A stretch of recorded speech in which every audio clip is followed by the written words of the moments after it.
mbokk yi salaamaaleykum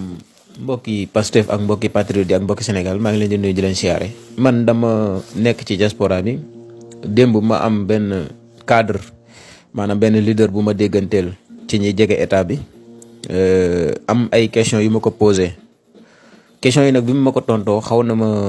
def cas mais aussi tamit comprendre naa questions yi mais mbokk yi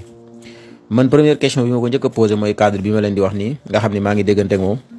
dama ne ko man dama gis seetlu grand bi depuis bu mu nekkee ci pouvoir bi moom ak Bassirou Diomaye Faye mais grand bi dafa changé xar kanam maanaam boo xoolee kanamam da ngay gis ni kii ku sonn la mais aussi tamit da nga ciy jàngat bu fekkee xam nga nit nga jàngat ni kii nii intérieurement am na lu muy sentir quoi ci xolam am na lu ko metti trop ci xolam parce que boo xoolee kanam gi da nga koy xam. dernièrement bi ñu defee seen réunion ministérielle bi ñu def bërki démb xaw ma démb mais bi mu toogee ni jàkkaarloog nit ñi da nga koy sentir bu fekkee xam nga nit. mu ni ma actuellement nii bu fekkoon tey rangoñ dafa gaaw a génn ma ne ko waaw mu ni ma kon ñiy jiite état bi bu ñu jàkkaarloo caméra yi dañuy jooy ma ne ko lu tax mu ne parce que li ñuy tim ci dossiers yi ak yàq gi ñuy yàq réew mi ak façon contrat yi ñuy signé ci réew mi maanaam ñoom bi ñu nekk opposition documents yi ñu doon am sax yeneen documents yu ko gën a pur ñoom bi ñu duggee ci état bi moom lañ gis. mu ne ma loolu mënoo koo tiim gis benn état bu fi nekkoon di ko def ay sénégalais te yow sa xol du jeex bu fekkee Sénégal moo dee sa xol te ku ne xam na Sonko fi mu toll ci Sénégal. mais loolu xam nga bu ngeen xoolee am na benn conférence de presse boo xam ne Sonko mi ngi doon wax naan Macky Sall yow lii boo ko signé dina la topp ba sa biir bàmmeel yéen a ngi koy sentir. boobu benn la woon ci documents yooyu mais am na ay multi documents yoo xam ni Macky Sall ci jëmmi boppam moo ko signé te bi mu koy signé nekkul ni boobu mi ngi préparé pour dem boobu mi ngi ci. au cœur du pouvoir boobu mi ngi nekkoon ci ay vers 2014 2015 2016 te li ci gën a yéeme mooy document yooyu Macky Sall signé amul négocier amul waxtaan maanaam day ñëw rek mu tëral big bi. Abdoulaye Wade Abdou Diouf sax ñemewuñu woon def loolu daan nañu hésité ci loolu mais Macky Sall da ko signé.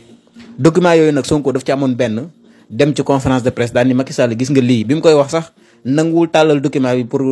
presse bi di ko capter. mu ni Macky Sall gis nga lii bis boo ko signé dina la topp ba sa biir bàmmeel mu ne ma gis nga document yooyu ma ne ko mu ne ma document yooyu actuellement nii Sonko ci lay xëy ba 1h du matin ba 2h du matin di càmbar document yooyu.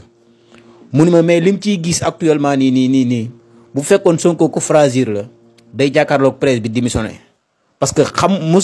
doomu aadama mënul d'accord ni mën dugal ci boppam ni lii nii président bi fi nekkoon bëggoon na Sénégal wala président bi fi nekkoon sénégalais la. ma daal di koy posé waat beneen question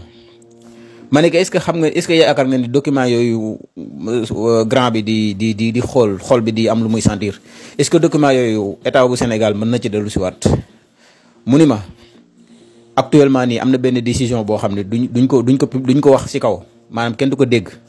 mu ni ma Sonko ci jëmmi boppam pare na moom pour fii ak 5 ans yii nii premier mandat bi moom ci jëmmi boppam du génn Sénégal maanaam 5 ans yi ñu jëm nii.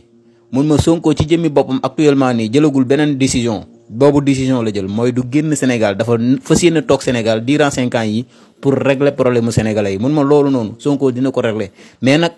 dina ko régler ba lu mu ci góobee dina ko gar parce que kenn mësul xalaat ni Macky Sall bone na bon goo xam ni dina jël Sénégal àggeeku fii non seulement nga fekk Sénégal Abdoulaye Wade bàyyi ko ci benn taux boo xam ni taux bor la ni bor bii kat bari na waaye fii laa mën a yem. yow Macky Sall bi nga ñëwee bor bi da nga ko multiplier par 40 da nga yóbbu Sénégal ci bor boo xam ne Sénégal mënuñu koo fay mais yemoo ci loolu nga jël ressources yi minières yi fi nekk yëpp nga jaay ko étranger yi yemoo ci loolu nga commencé sax di dagg hôpital yi di jaay mu ne ma hôpital boobu dafa gën a siiw mais am na ay écoles yoo xam ne place yoo xam ne ay écoles lañ fa waroon def am na yoo xam ne ay cimetière lañ fa waroon def am na yoo xam ne ay juma lañ fa waroon def mun ma yi ñu waroon def cimetière ak juma yooyu waa APR yi ñoo ko jël def ko ay kër mun na fi ñu waroon def école yëpp dañ koy jël jox ko étranger yi mun ma lii moo xew ci réew mi mais sëñ bi gis nga bi ma coupé ak moom ba pare dama ni non Macky Sall man mun ma dugal sama xel ni man Macky Sall sénégalais la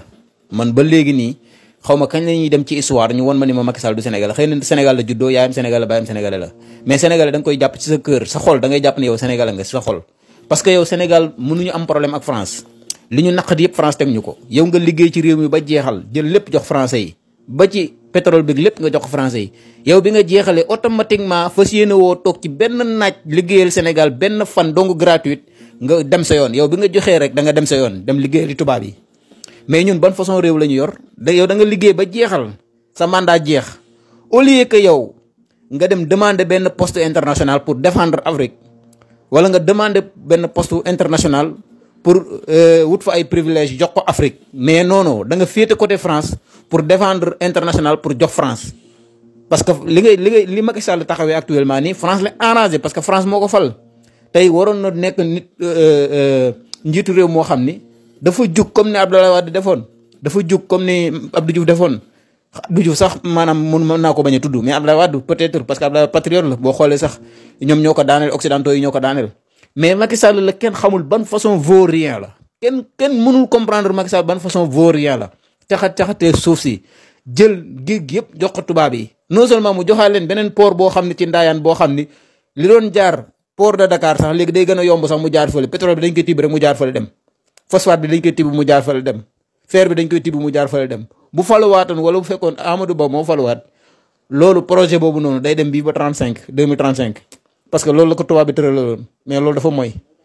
mais c'est doy na waar quoi Sénégal da ngay waaru quoi Macky Sall